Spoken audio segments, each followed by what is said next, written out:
It's the Daily Talk Show, episode 848. Happy Thursday, Gronks. What's happening? What's going on? How are we? Before we get started, wanted to say thank you to BK for his Insta story. He took a photo of the squeegee keyring.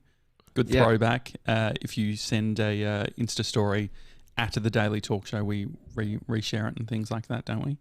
That's very nice. I mean, while we're sort of thanking people, I was just thinking this morning, I was listening to Hump Day Replay, One Trick Tony, and I was just thinking, very thankful for young Mr. 97. Yeah, well done, Sevs.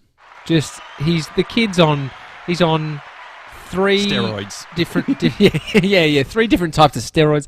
No, he's on 3 different podcasts a week. Mm-hmm. He's really been thrown into the deep end, and just a bit of an appreciation Thursday. I like for that. Sevs. Better than Blame Monday. Yeah, look, he may be blamed on the Monday. He may be blamed next week. I don't know yet, but don't... What else are you thankful for? Anything else? Andy on the YouTube chat is asking. Very thankful for... you know what? This morning, let me see if you can guess what's been different about my morning. Mm-hmm. Wake up, check the news, in bed, went back to sleep for 20 minutes. Oh, there you got back up. Okay. Decided to go downstairs. I was like, mate, I'm going to go get a coffee. Got a coffee. The coffee shop wasn't open. Went for a walk. I was like listening to Hump Day Replay, just walking along. Forgot my headphones. But luckily my phone has loudspeaker. So I was just pumping Hump Day Replay as I'm walking. Okay, got the coffee. Where is Bodie? Good one. I knew you'd pick it up. He's at my mum and dad's place. Had a sleepover. Oh, great. So it's a little cheeky midweeker, and I mean that's not even what I'm thankful about. I'm thankful for it, but it's about the things that you realise when you're not with your child. Would you ever consider sort of an Everybody Loves Raymond sitcho? Wasn't the parents across the road? Oh, were they? Maybe. No. Or they weren't. Who was across the road and Everybody Loves Raymond? Well, Raymond was an adult. He wasn't a child. Didn't they have kids? He's like... Yeah, I thought they had kids in the house. But maybe, I mean... I probably should use a reference of a sitcom that I watched. I'm sorry. No, but I was sitting... So then my morning continued. I went to the park. I almost didn't. Like, my mind's like, no, don't do it. Mm-hmm. But then I was like, I did it, and I went and I did some stretching in the sun and then a meditation with the sun beaming on my face. It was lovely. But I had this moment, right? Mm-hmm. Full circle to what I'm thankful about. And thanks for asking. We're moving into a new place next week, and we're just so happy about it. You got the all clear? Well, it seems to be. It seems to be. The handover's done. I don't ask questions. Good. When the real estate agent's like, yep, you can move in on this day, and I'm like, fuck yeah. So we're just going with it. We've got the removalist booked, but it's not about that. It's about how... It's just happened. Its stars have aligned. You could easily see it as like, any place you move into, you can have that feeling. But I've really made a decision in life where if I'm moving, I want it to be a better place than the last. And that's just like a sign of I'm, putting, the thought first of, I want to live somewhere really comfortable. And so... I'm lucky that we can. I'm very thankful that this next place is better, and I just fucking love it. I'm just so pumped. So pumped. That's great. And I was very grateful as the sun was beaming on my face, just feeling happy about it. Now, not to quash this. Quash, is that what you say? Squash or quash? Whatever you want, mate. What's the difference between a squash and a quash? Just what you think about it, to be honest. Yeah, okay. Well, what's the difference between any word? Just what you even believe the word means. No, well, I love it. Really what it is. There's definitely something beautiful in something representing either a new chapter or what it's going to do in regards to mood and relaxation and the ability to sort of live your best life. Matt Diavella talks about, when I get the 50mm lens, I will then be happy, or when I get this, I'll then be happy. Yeah. What is your take on calling your bullshit on did you say this about the other place, or does this feel like a different experience? No, definitely felt like that about this place that I'm in currently. And it's definitely so the similarity to what Matt D'Avella's talking to is me thinking about the exercise area that I've got at the new place and how it's going to change my life. That's more than I'm just really content with the fact that we landed a place, we saw it. Like I didn't really have, I wasn't hung up on if we got it or not. And it just you only saw one place, right? Yeah, mate. We just literally, it was the only application we put in. And so when it's hard. Like maybe I'm older and but I've got a kid, there's a family moving in. It's a bit different than just a snotty-nosed 21-year-old that I was. Yeah. That I, wormed my way into a property through a, family friend. The privilege of going to a private school and having family friends in the real estate game. They just gave me the property. But no, I just, it's definitely the exercise area where I've even caught myself as like, mate, I'll start then. I'll start when I move into that place. But I've caught myself and starting to do some stuff at home. Like I'm starting to introduce the workout stuff. I've caught myself like, nah, Tommy, you're the same piece of shit wherever you move. No. It's good. So I do see the trap of thinking things will be different when I have, cue cards or when I get index cards. Yeah. My new bike, my new, or your fire pit. Life has changed. The spa. Well, man, do you have a spa in the new place? Absolutely not, and I'm very thankful. I'm replacing the spa with chickens. Another problem. Yeah. It's something. Yeah, I mean that's. It Remember seems how like big you were at the spa was like. Huge. This is the thing. So I've worked. You learn as you grow older, Josh. Yeah. I was younger. It was a year ago. Younger and dumber. Yeah. And what I've realised is that to have a spa, you need to be rich because then you get other people to fucking look after the thing for you. Yeah, sure. It's you don't want to have to do that. Yeah. And so literally, the spa boy comes every week. Yeah, you don't want to be. I want a spa boy. Yeah, no, I don't want to be spa boy. I didn't mind it, but here's the thing: even around the rich thing, we started complaining about how much we had to spend on chemicals. Yeah, that's not a problem. It's like buying a Ferrari and thinking, "Fuck, I don't like buying premium 98. It's too expensive." Waiting until Tuesday to go fill up because it's cheaper at the local Shell. It's you don't want to be worrying about that, do you? Not. And so you're going to have these issues with the chicken, like. You sort of alluded to, mate, the chickens are going to cost money. Like, got to be careful with my eggs. I can't just be fucking handing them out. You know what? Amy's very keen on it. She's thinking a lot about it. I'm into it. So at least we're spreading the load. Bodie, it's a beautiful thing for him to grow up. You're thinking, like, even the nice photos we got in the spa, maybe he remembers having a spa as he grows up. So you do things for the kids as well. It's not always for yourself. But there's a lot of nostalgia in chickens for me. But, here's the thing, JJ. Fucking mum and dad were over last week and they were talking to us about the chickens. And they said, we got rid of the chickens. I was like, what do you mean? Like, I can't remember when they left. I just remember having chicken coop in the backyard and I used to throw them in the air and eat their eggs. Well, I think that this is a thing with you specifically is that you always have rose-coloured glasses looking back on things. Like when we did New York, like you were sick during New York. Like when we went to New York for Seth Godin, you're like, mate, just got to fucking get back to New York. I'm like, mate, you were sick. You were I know. But so this is the thing. Mum said, those chickens we were prisoner in our own house. She said they were shitting on the deck and I was spraying it off. And then I started having memories of me stepping in chicken shit, like squishy and on the back deck with no shoes on. I'm like, oh, I didn't clean any of that. And so you start remembering this stuff.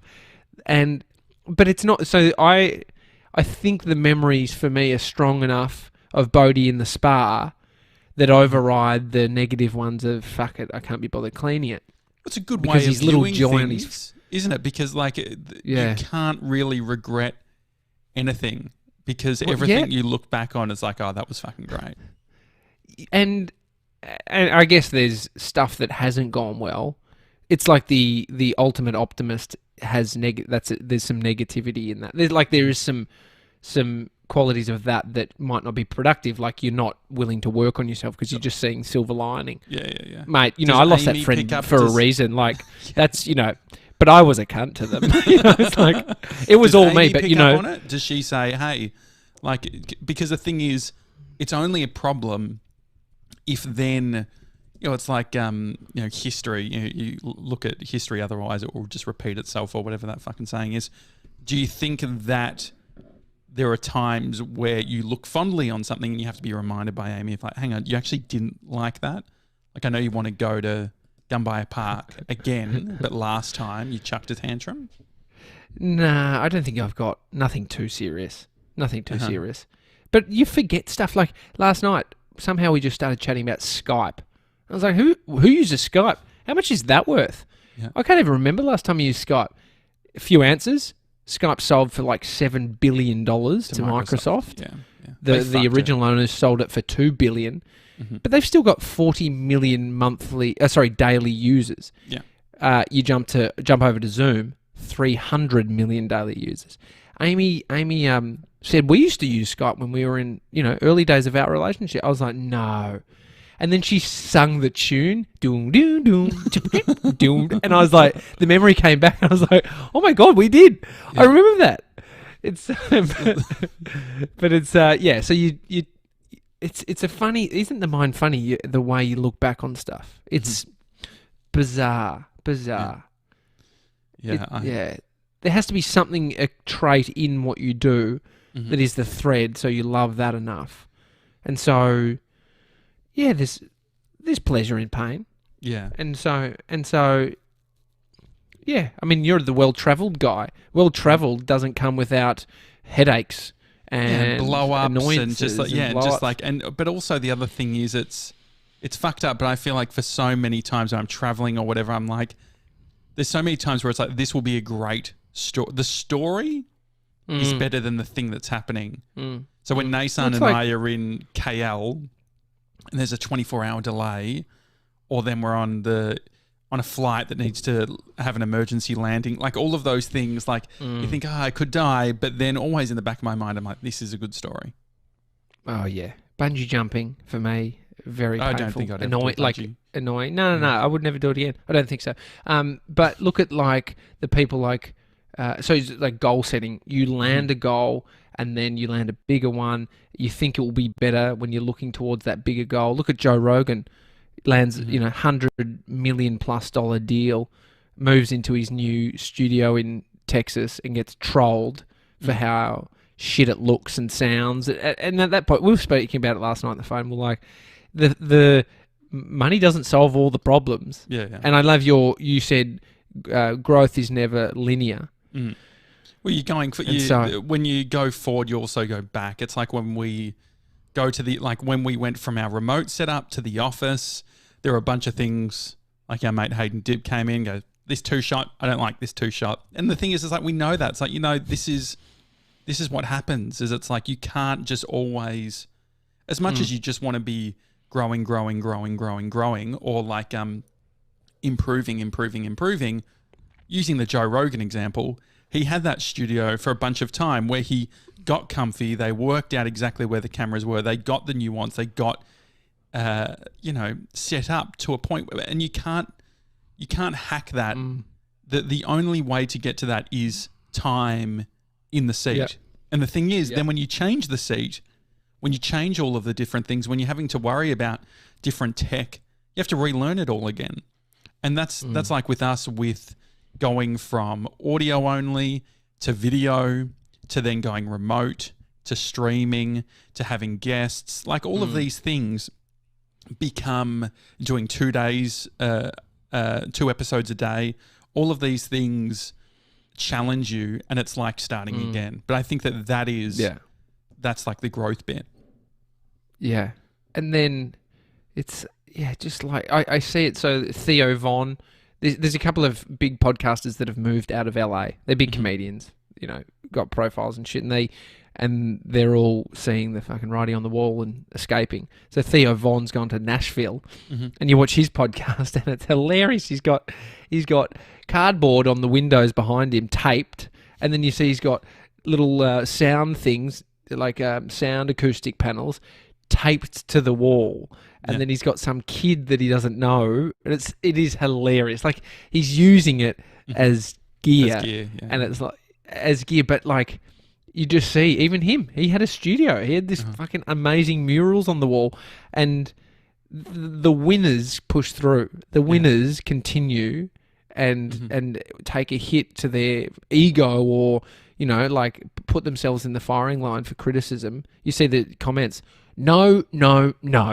Sound quality this. Like, fuck off your 36 subscriber YouTube channel, loser. Yeah.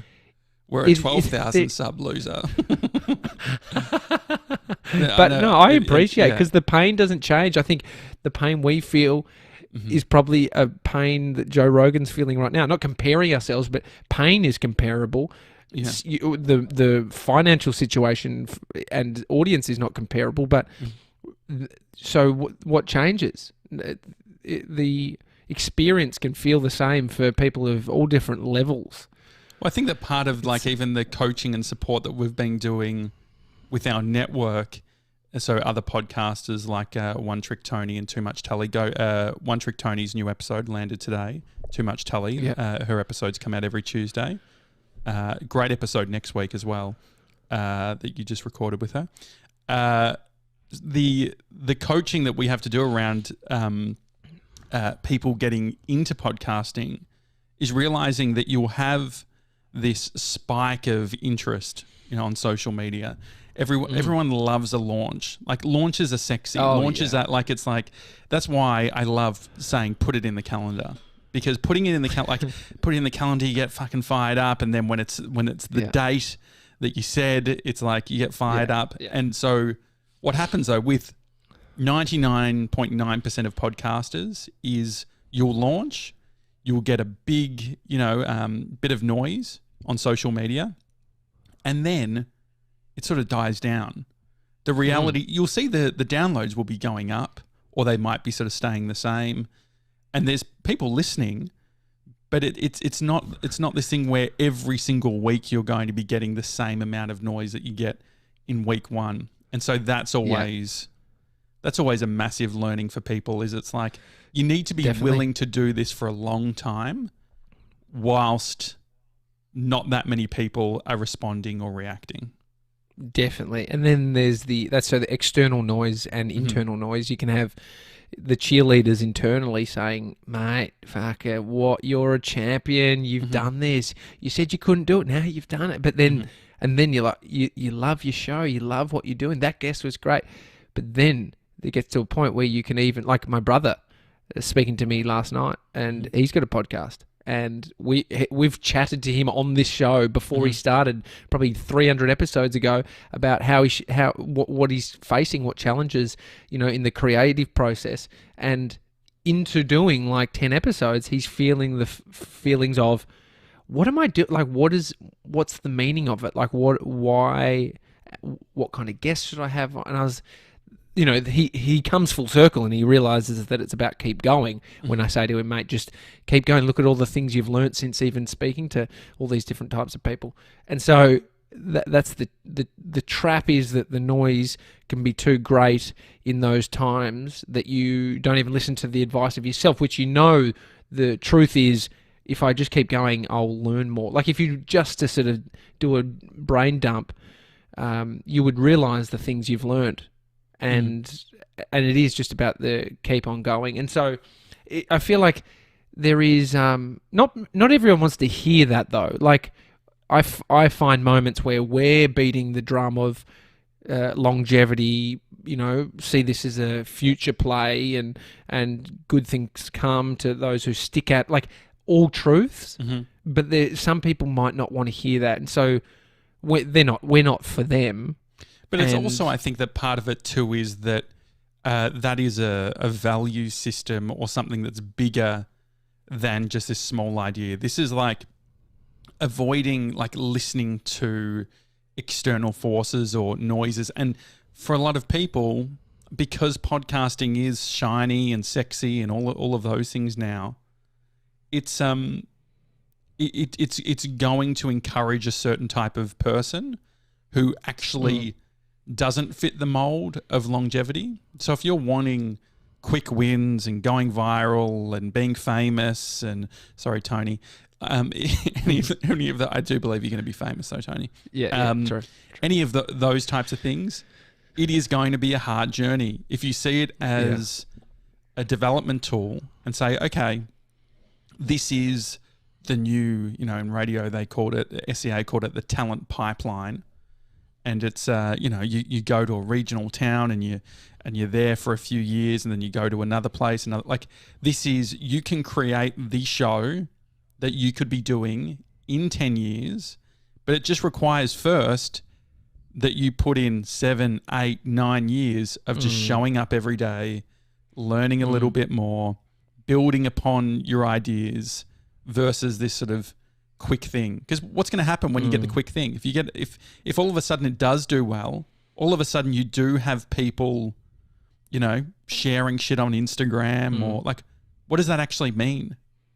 Yeah, it doesn't mean much when you get into it. But also you will forget, wherever you were at, you'll forget the early days because you're so focused on how you're feeling now. So you progress and then you feel a bit yucky in the moment, even though you have progressed, but you've forgotten the times. Like I remember working, getting up at 4 a.m. to go into Channel 31, where I would do this segment sitting on a couch, talking on camera.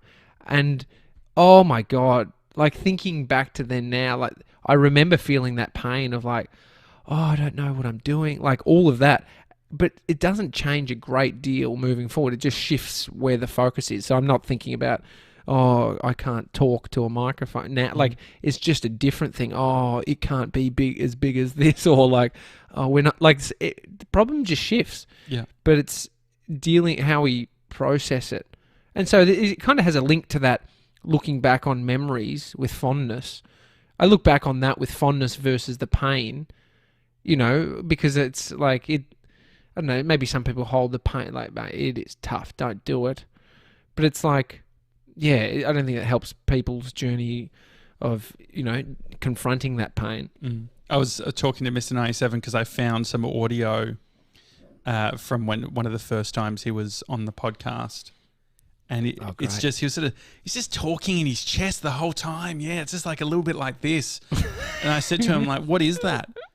And it's he was talking about the uncomfortability in himself, not just on a show perspective, but when you're 19 years old, you're still trying to work things out. There's just and the thing is, you don't necessarily realize it. You don't know it at the time because you live in it, but it's not until you then see the progress. The thing is, it doesn't feel I don't feel like I'm necessarily improving day to day when it comes to this podcast. I feel the story that I've told is that I'm talking the exact same way that I spoke in episode 1, 2, 3.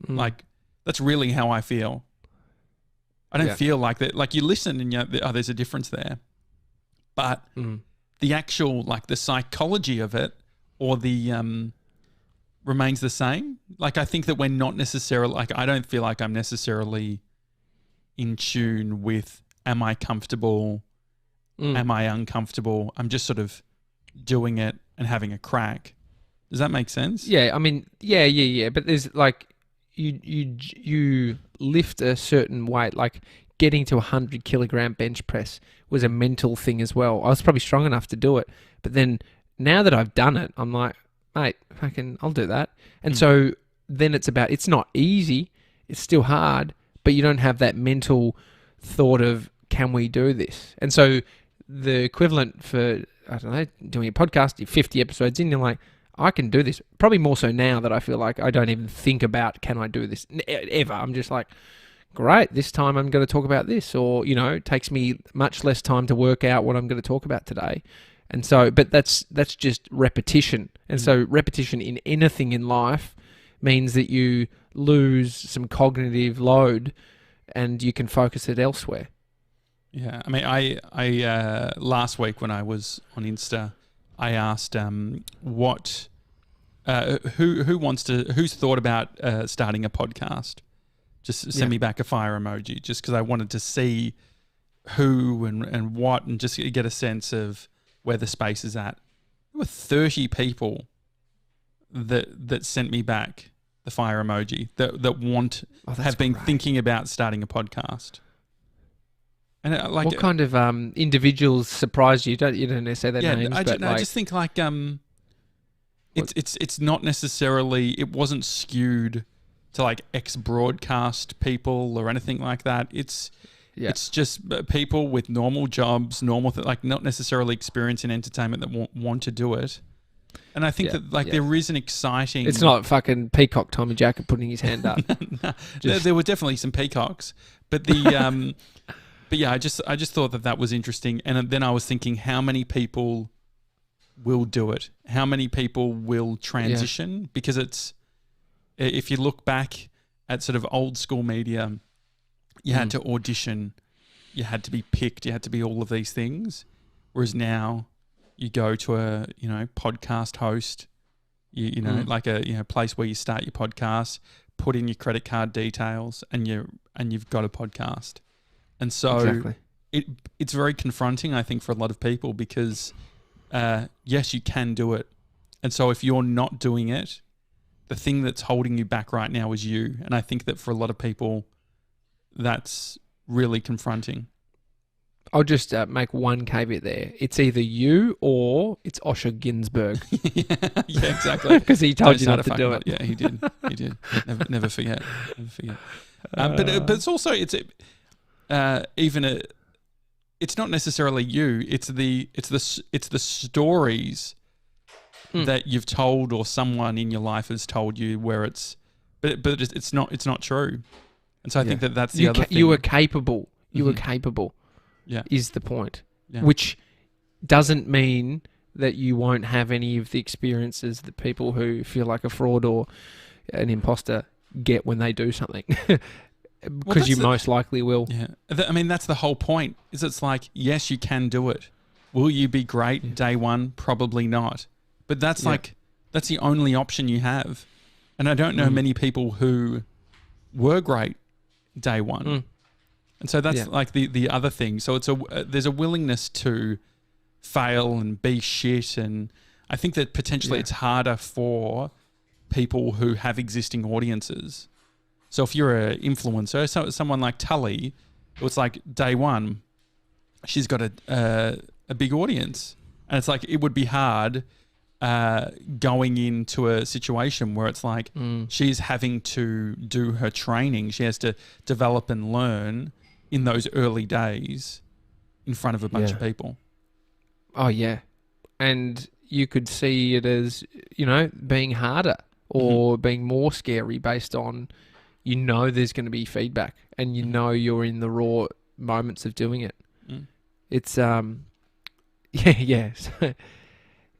then so you could relate this to like, why do you do anything? Why do you end up doing something?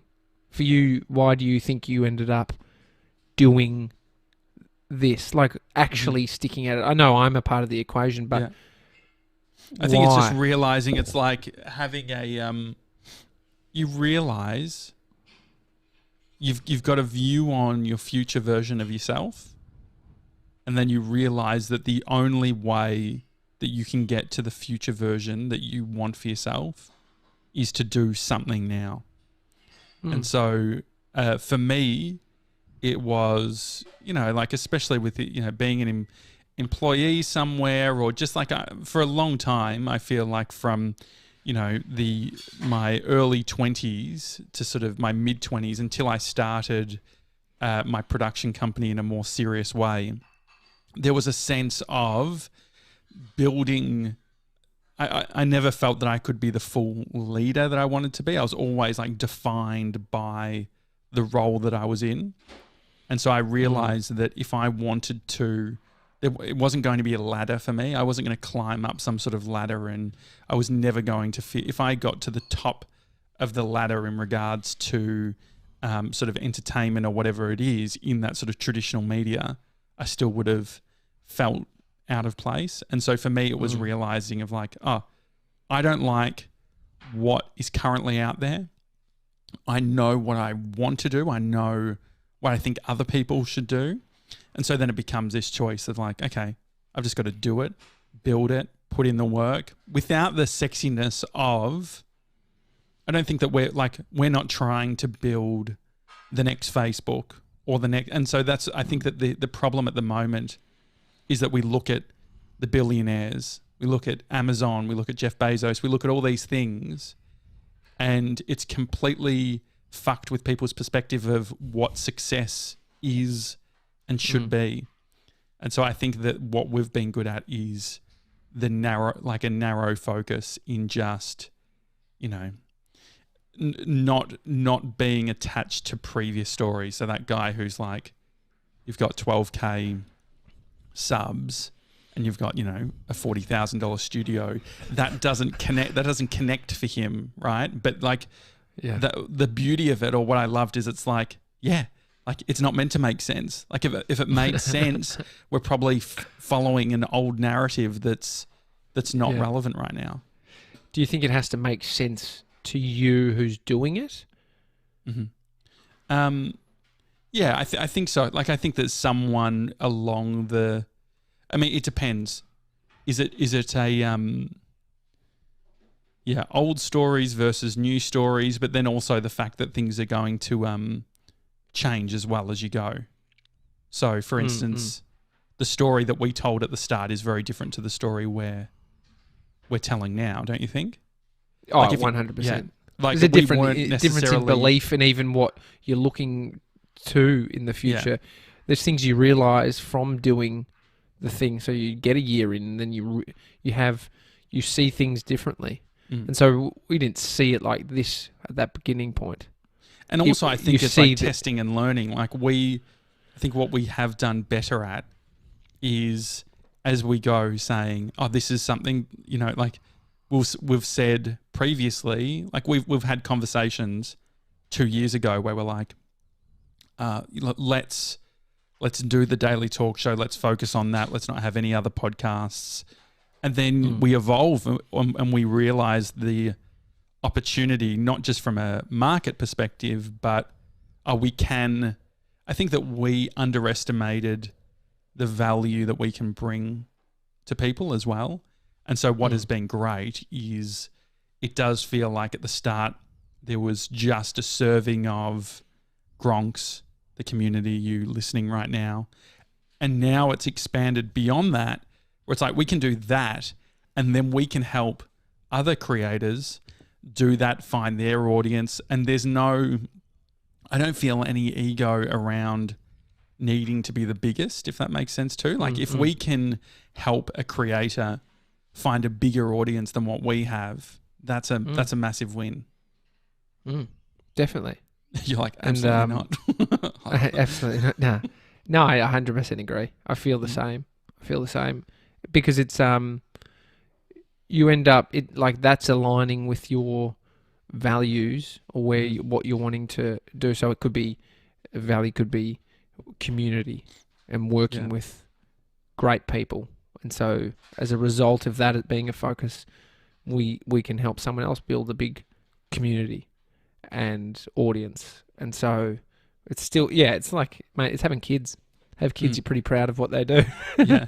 I think the other thing too, like we were talking the other day with a creator around the difference between the start of your podcast journey and then as you go on. And so when you start doing a podcast, the podcast is attached to you. You are the podcast. And then it's almost like a bubble. Like imagine like a bubble that is attached to you through soap or whatever. So you've created this bubble and it's attached to you. But then you start putting in the work and you put in sort of, whether it's segments or ideas or guests, and the bubble starts to get heavier and heavier. And before you know it, the bubble ends up detaching from you and it becomes this entity that sits outside of you. You built it, you helped create it, but what it means is, and that bubble can become bigger than you as well. But the beauty of that bubble is that there is a detachment between you and the bubble now. And so when you get feedback and thoughts and all that sort of thing, I think anyway, from our perspective, we can look at it and say, completely understand where that person's coming from, completely. And it doesn't feel personal because there's enough that's gone into it that it's become something that's not just us. It's not attached to us. So any critical feedback doesn't feel personal. Yeah, it's important because then you have an objective or removed, less emotive response to it. Yeah. Rich in the YouTube chat said, how long was it before you guys felt like you started to get your groove? What do you think your answer is? I reckon, like you literally could say this year, really. I feel this year, to be honest. And like even at 500, think about the feeling of doing that live show and the nerves and I feel like that's weird. I feel like I wouldn't feel like that because I hadn't experienced it yet. So that was a new experience of something we hadn't done, weren't sure if would work. And doing and the then SB. this year, I mean, we were like at the SB, we were fucking like hanging at the green room, like, I can't be like, fuck, got to go out there. Like, where it's like, I think like right now it's there is a comfortability to all of these things where it's, I definitely think coming off those two, like, so doing two live shows, I think that the distinction between the live shows, episode 500, that was our crew, that was 75 Gronks who all came to listen to the daily talk show, sort of an intimate sort of scenario. And then you had the ESPY, which was a fundraiser around the fires, and that had other people, that had other communities, other podcasters, communities at the venue, watching, listening, and so there was a pressure there. Whereas I feel like now we've done those two extremes, that you can see that it's like I would feel comfortable on stage doing our thing and not having the same level, like definitely still butterflies and all that sort of thing, but not the anxiety of, oh fuck, this could go real bad. 800 episodes is a good sort of finding your groove after 800 episodes. No, but to be honest, it's like, because it's not what is finding your groove, it's like a lot of things like aligning together so that you're in the groove, right? So so that can be everything from the team around you, the space, your ability in doing, different tasks and how long it takes you. Like, there's so many things that need to find alignment. You can feel confident that you're going to talk to a guest and be able to ask questions, but then further beyond that, there's something in helping other people do something that helps you upskill yourself. Learning by by teaching. Yeah, definitely. And so teachers out there, sure, they're not the most knowledgeable. Like, they're not, they don't know everything, but they also have a unique perspective about the thing that they're doing based on doing it, plus also teaching it. So when I was PTing, I felt like I knew more about, I trained a lot, so I felt like I knew, but then when I started teaching, I was like, that's fucking what's going on. Like, I'm seeing what I'm missing when I'm doing it. And so there's a bit of that too, which is like happening. It's the analytical element, isn't it? It's trying to, okay, how do I take this complex idea that maybe I've sat with, and so there's a mindfulness element, and then there's also the element of seeing podcasters going through the same things. And the other thing too is the meetings, the conversations that we're having. We're having a bunch of conversations with individual creators, and what we're always surprised by is how even very different creators are all having the same issues. They're all having the same tension, the same friction, and it's sort of weird at the start. At the start, it's like, are we projecting this onto them? And then you just be quiet. Then you just say, like, what's your biggest challenge? And you just, you don't sort of elaborate or say anything else. And you realize it's like, oh, fuck, like, it's, there's only 3 or 4 things that are stopping every single person. And it's, do I have anything to say? Why would people listen to me? What if it doesn't work? All of these things are universal, and it doesn't really change. It doesn't matter whether you're one of the biggest shows in the world. Oh, you right there, little burp? Yeah. Sorry. That's fine. Or I just wanted people to know it wasn't me mid-sentence.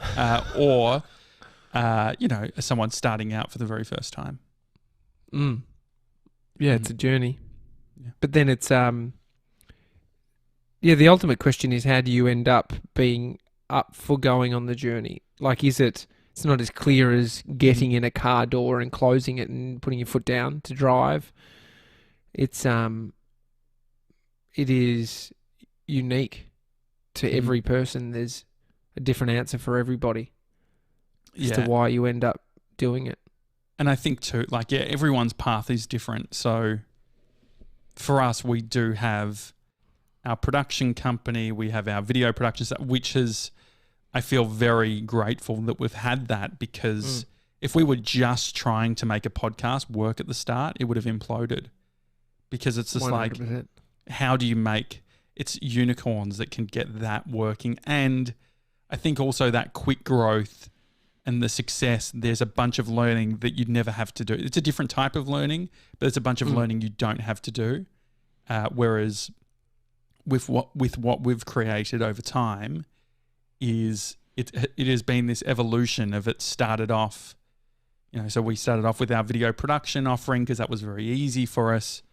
And 2 years ago, when a client would come to us and say, "Hey, can you do a podcast for us?" We'd say no, because we were still we've got 10 years experience in video production, but podcasting we've had 2.5.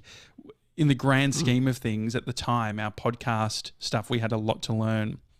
And it's only, June, July that we've actually been hang on, we've now uncovered all of these processes and systems and ways of working that we can actually benefit people who want to start these things.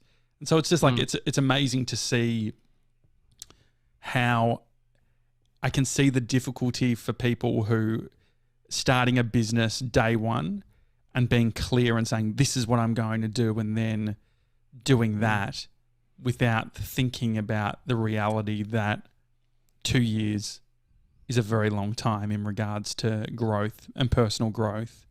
And your business could be in a completely different area from where it began. Yeah. Great. And so if you are getting started, how far along do you think? Do you think you visualize or scheme on? I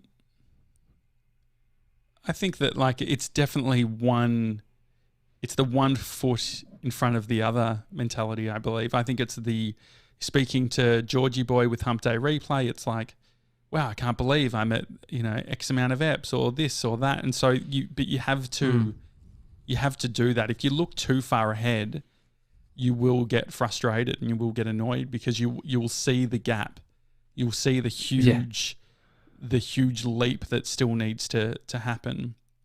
Whereas if you just look step by step by step, episode by episode, making a promise to the audience and making it happen every single week or whatever that schedule is, you'll get to a year or 2 years and you'll look back and you won't know how it's happened. And to me, that is a much more palatable, much more sort of it's easier. But also I think it's got a higher success rate than trying to go for some big fucking launch. This big, you can get to a certain point, but then everything you do after that to try and make it better is going to have a very small impact. So once you get to 80%, there's only so much, getting a better design of if you're stressing about your podcast artwork, we've changed our podcast artwork 3 times over the course of our journey. And it's not we've spent the least amount of time on it.